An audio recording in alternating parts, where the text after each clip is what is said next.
Shri RV. Deshpande जी ने मुझे डांट भी दिया कि मैं देर में आई, फिर मुझे ये भी कह दिया कि जल्दी में जा रही हो तो कम बोलो।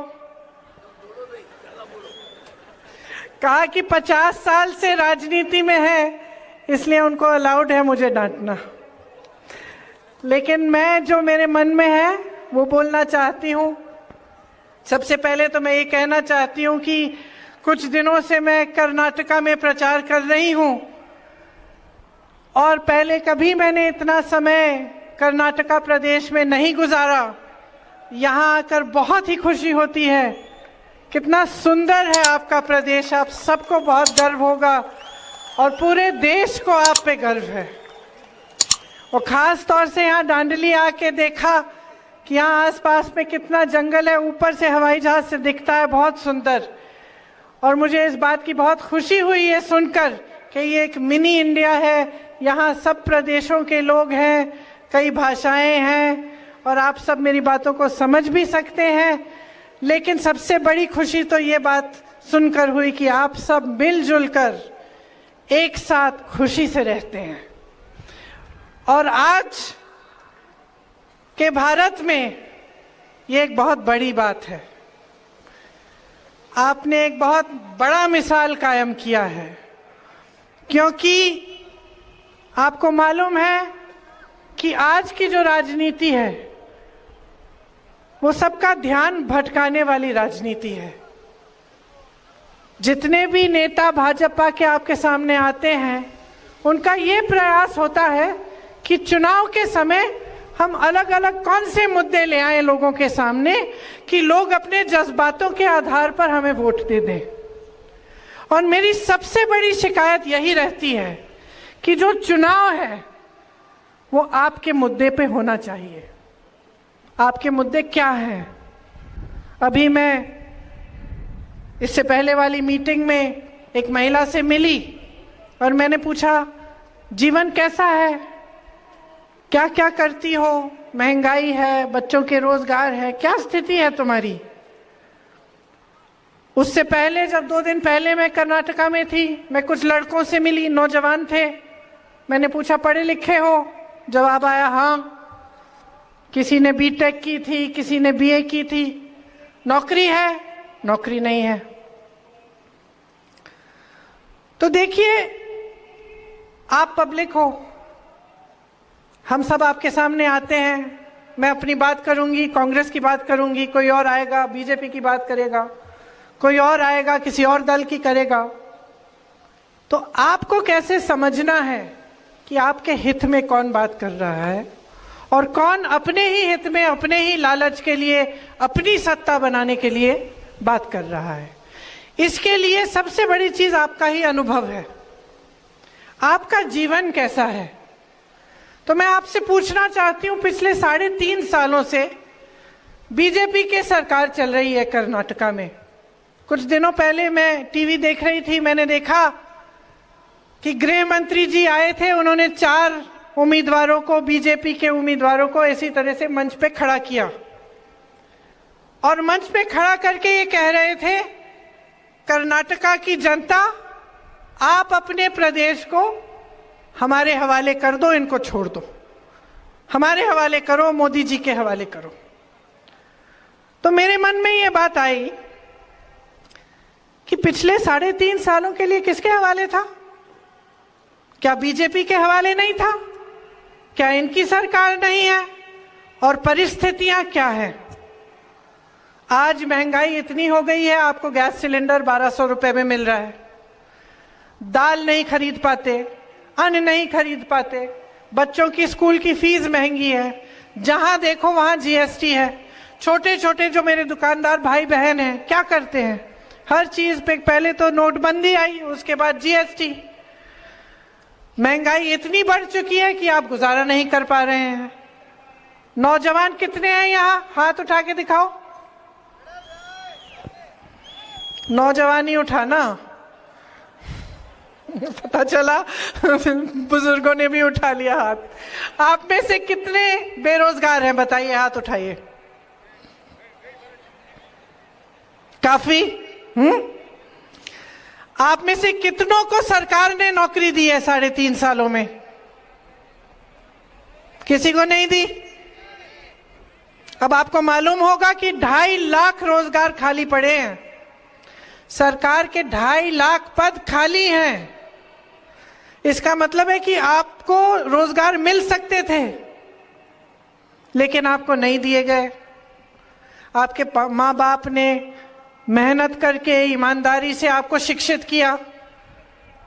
शिक्षित तो तमाम है नौजवान यहाँ कर्नाटका के, लेकिन आपको रोजगार नहीं मिल रहा। तो महंगाई बढ़ रही है, टैक्स बढ़ रहे हैं, किसानों को फसल का दाम नहीं मिल रहा है। जहां गन्ने का किसान है वो रो रहा है, जहां कपास का किसान है वो रो रहा है। उनको दाम नहीं मिलते सही, और जो भी उनको इस्तेमाल करना पड़ता है किसानी खेती करने के लिए, उस पे भी जीएसटी है। कोई बड़ी संस्था नहीं बनाई है, कोई नए नए अस्पताल नहीं बनाए हैं, शिक्षा के नए नए केंद्र नहीं बनाए हैं। जो है वो पहले बनाया गया था। अभी मैं यहाँ आ रही थी, मुझे बताया गया था कि मनरेगा ने कितना फायदा किया, कि जो कांग्रेस की ये योजना थी उससे ही कोविड के दौरान आपका गुजारा हुआ। और आज परिस्थितियां ये हैं कि आपके लिए कोई योजना नहीं है। और जो हमने शुरू की थी, जैसे अन्न भाग्य वाली योजना, जिसमें आपको अन्न मिलता था मुफ्त का, आज मैं जिस महिला से मिली मुझे बता रही थी कि वो जो चावल मिलती है वो खा ही नहीं सकती, उसमें मिलावट है। तो ये परिस्थितियां हैं आज। आप मेहनत से कमाते हो, ईमानदारी से काम करते हो, अपने बच्चों की परवरिश करते हो, क्योंकि आप चाहते हो कि आपका भविष्य मजबूत बने। आपका एक ऐसा प्रदेश है जिसमें सब कुछ है। मुझे याद है मेरे पिताजी कहते थे, जब मैं 16-17 साल की थी, वो कहते थे कि बेंगलोर, हैदराबाद जैसी शहरें दुनिया में प्रसिद्ध हो सकती हैं। उस समय किसी को समझ नहीं थी इन बातों की, तो हम पूछते थे कि कैसे? तो उन्होंने कहा कि अंग्रेजी इंग्लिश बोलने वाले लोग और शिक्षित लोग इतने हैं बेंगलुरु में कि यहाँ पे टेक और जो भविष्य का काम है सबसे ज्यादा हो सकता है। आज वही हो रहा है, क्योंकि किसी की ऐसी सोच थी उस समय कि आपको कैसे आगे बढ़ाया जाए। तो हम जब चुनाव में इस तरह से आप लोग आते हो हमारी बातें सुनने के लिए, तो आपको ये समझना चाहिए कि जो सरकार आप बनाने जा रहे हो, इसकी आपके जीवन में क्या भूमिका रहेगी।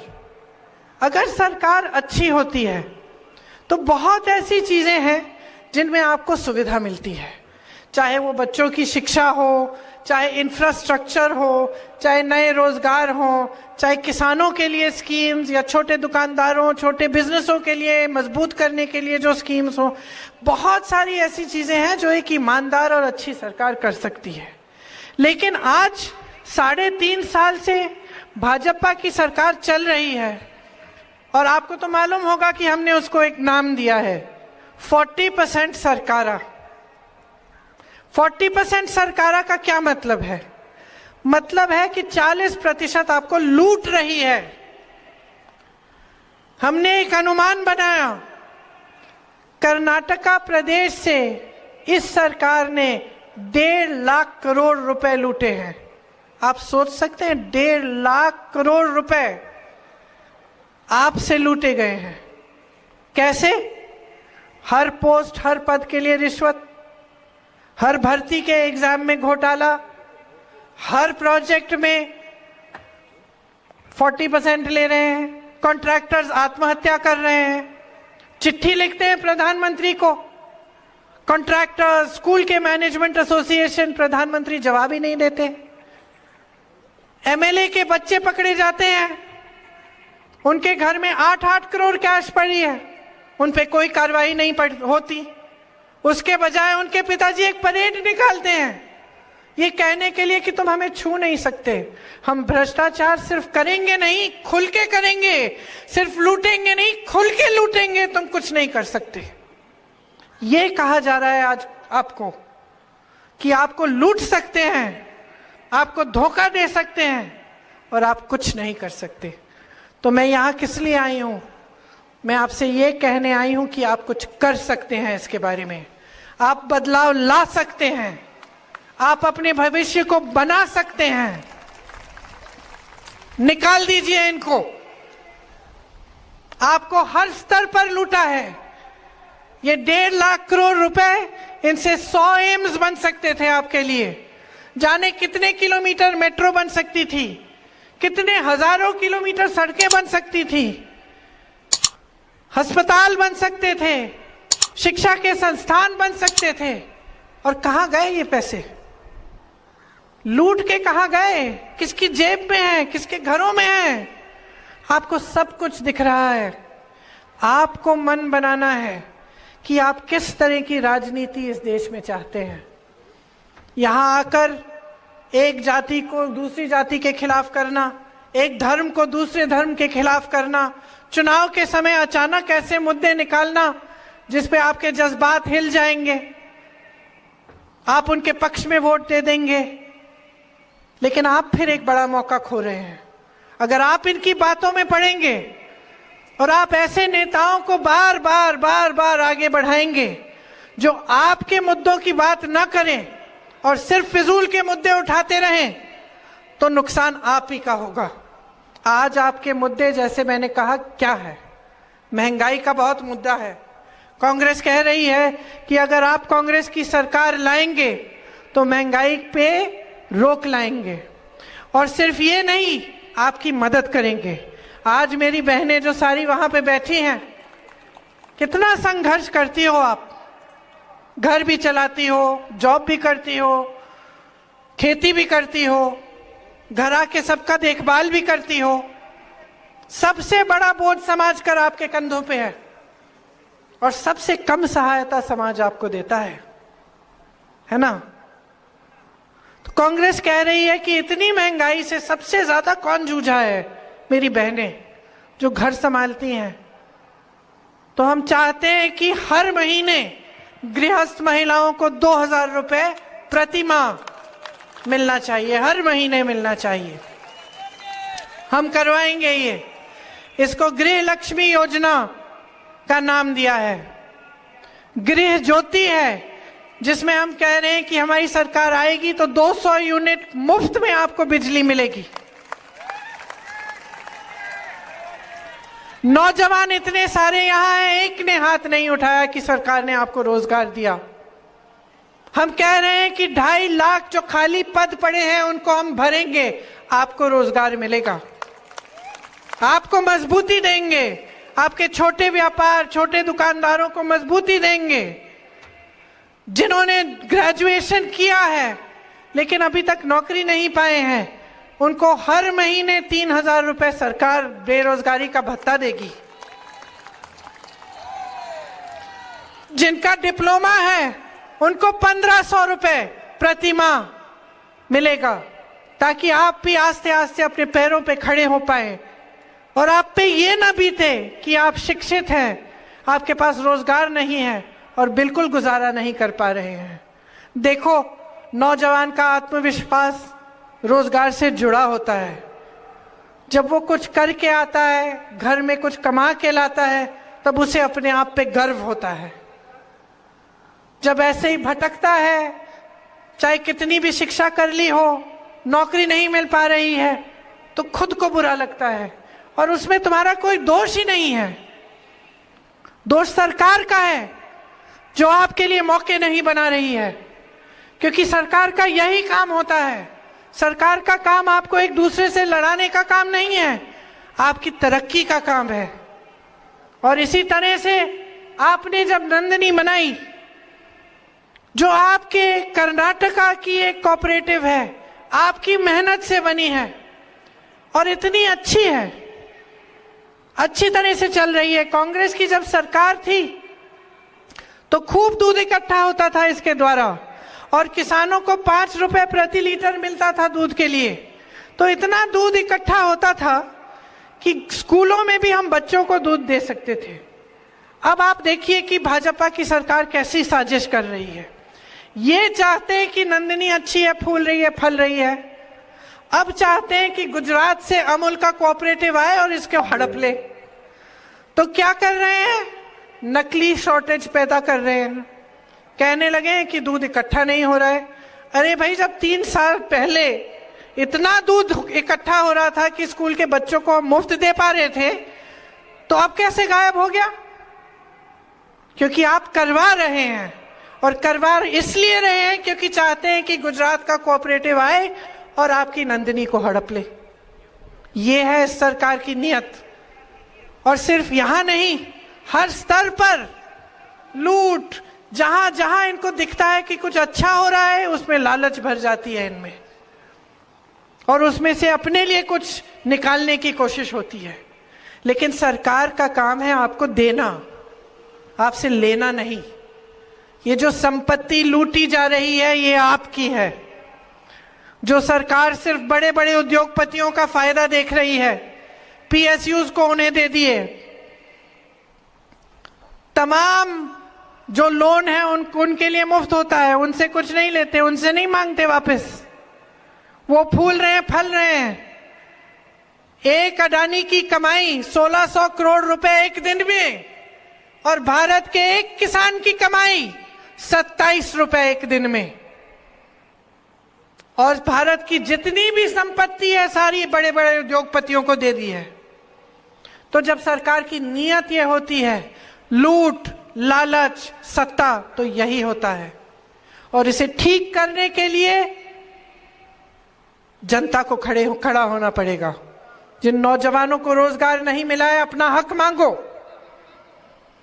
जिन महिलाओं को कुछ नहीं मिलता, महंगाई से तरस रही हैं, अपना हक मांगो। जिनको लड़ाया जा रहा है एक दूसरे से, जाग जाओ। इस लड़ाई झगड़े से सिर्फ उन्हीं का फायदा हो रहा है, तुम्हारा नहीं हो रहा है। चाहे तुम हिंदू हो, मुसलमान हो, सिख हो, ईसाई हो, कुछ भी, फायदा सिर्फ उन्हें हो रहा है। और जितना इनकी बातों में आप पढ़ते चले जाएंगे, उतना नुकसान इस प्रदेश का, इस देश का होते चले जाएगा। आज आप महंगाई से जूझ रहे हैं, आपकी सहायता के लिए कुछ नहीं है।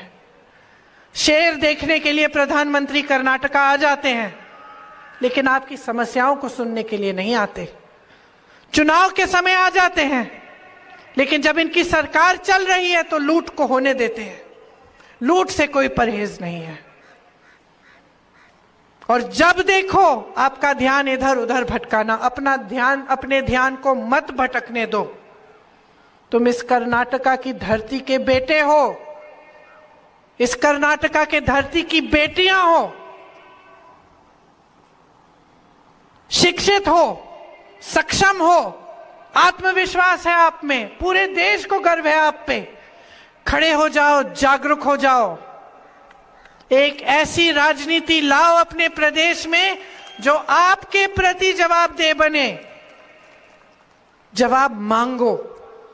क्या किया है आपके लिए? क्या महंगाई घटी? नहीं। क्या रोजगार मिले? नहीं।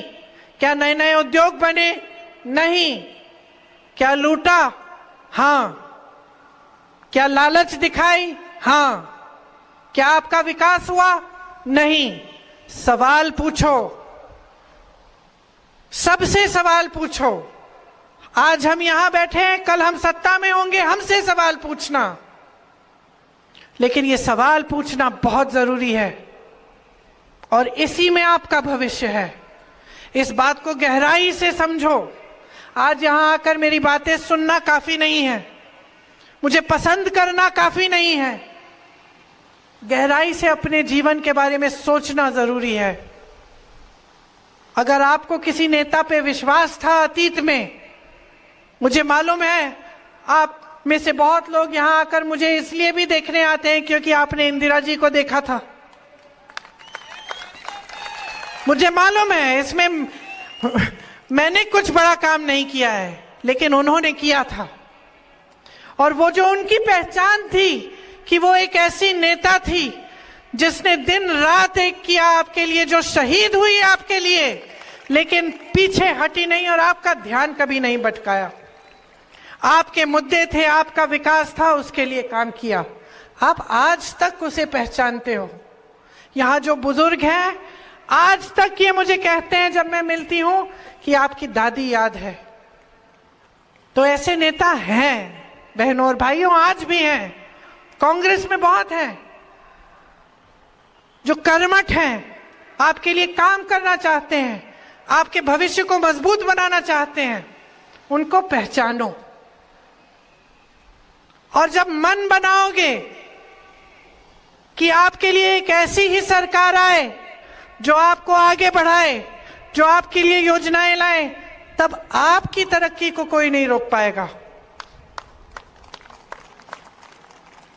तो यहां जो मेरी बहनें बैठी हैं, अपने बच्चों के भविष्य के बारे में चिंतित रहती हैं। मैं जानती हूं, मैं भी मां हूं, मैं भी मां हूं।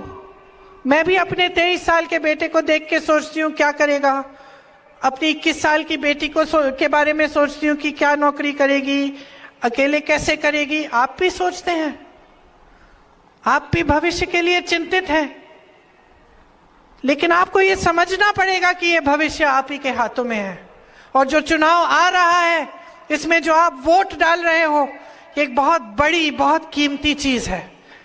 इसी से आपकी जिंदगी में आसानी आएगी, आपके संघर्ष कम होंगे, विकास आएगा, इसी से महंगाई कम होगी, इसी से तरक्की होगी। ये बात आप समझ लीजिए। तो बार बार मैं ये दोहरा रही हूं कि आपका प्रदेश एक ऐसा प्रदेश है जिसको श्री नारायण गुरु जी, श्री बसवन्ना जी जैसे महात्माओं ने सींचा। उनकी शिक्षा, उनसे आपकी परवरिश हुई है। आपकी संस्कृति, आपकी सभ्यता महान है। और ये संस्कृति, ये सभ्यता आपको एक ही चीज बताती है, सत्य के मार्ग पर चलो और जागरूक हो। उन्हीं का सपना था, उन्हीं का सपना था कि ऐसी सरकारें बने आपके लिए, लोग ऐसे लोग राज करें जो आपके लिए, पब्लिक के लिए समर्पित रहे।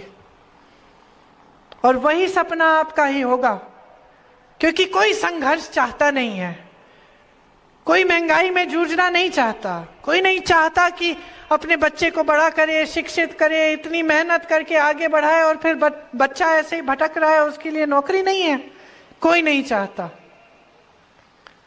इसीलिए इस बहुत महत्वपूर्ण मौके को समझिए और जब आप वोट डालने जाएंगे तो अपने पक्ष में वोट दीजिए, अपने भविष्य के लिए, अपने कर्नाटका के लिए, अपने प्रदेश के गर्व के लिए। आपने देखा होगा कि किस तरह की बातें उठती हैं। आरक्षण की बात हुई, आपको बताया गया कि आरक्षण बढ़ाया जाएगा। कर्नाटका में बहुत सारे एड्स भी डाले, बहुत सारी बातें की।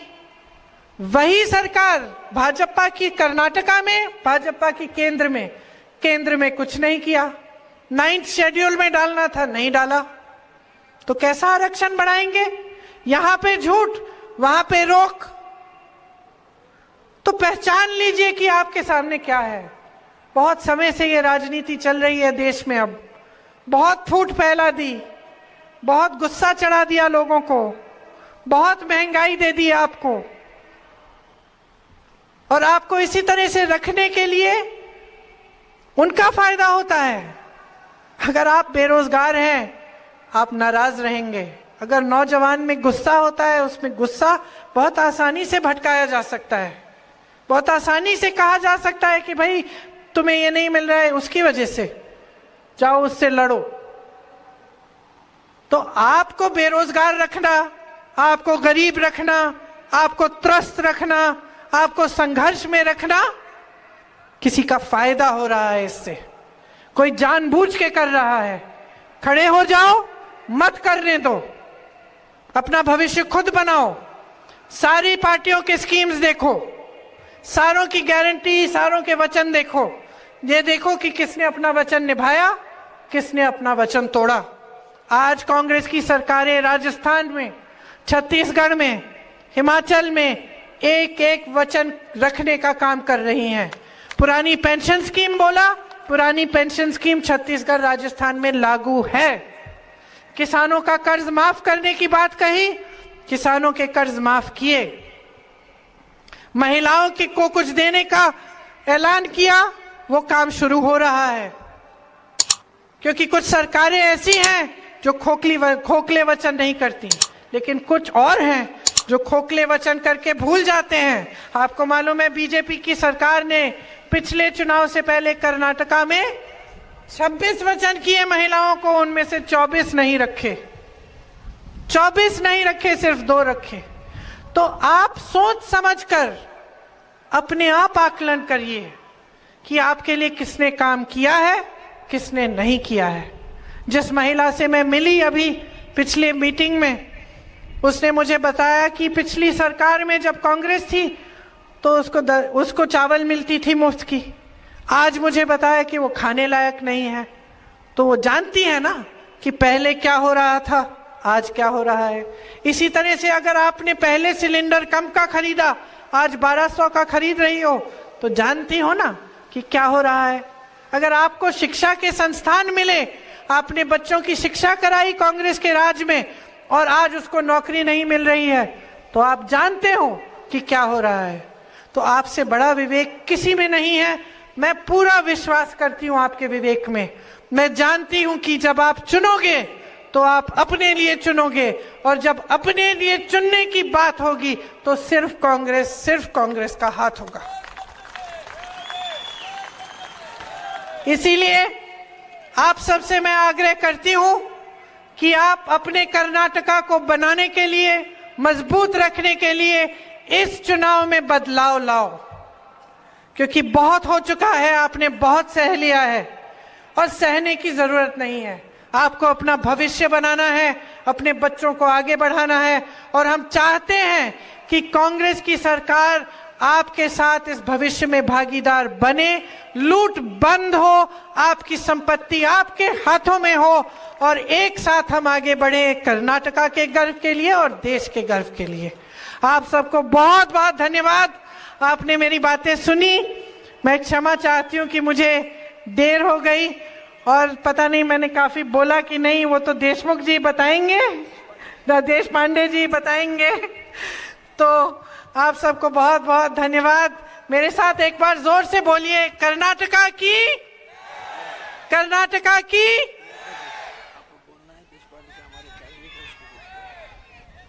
देश पांडे जी कह रहे हैं, आइए, देश पांडे जी कह रहे हैं कि इनको जरूर वोट दे दीजिएगा ताकि ये भी उस तरक्की और उस भविष्य में भागीदार बन पाए।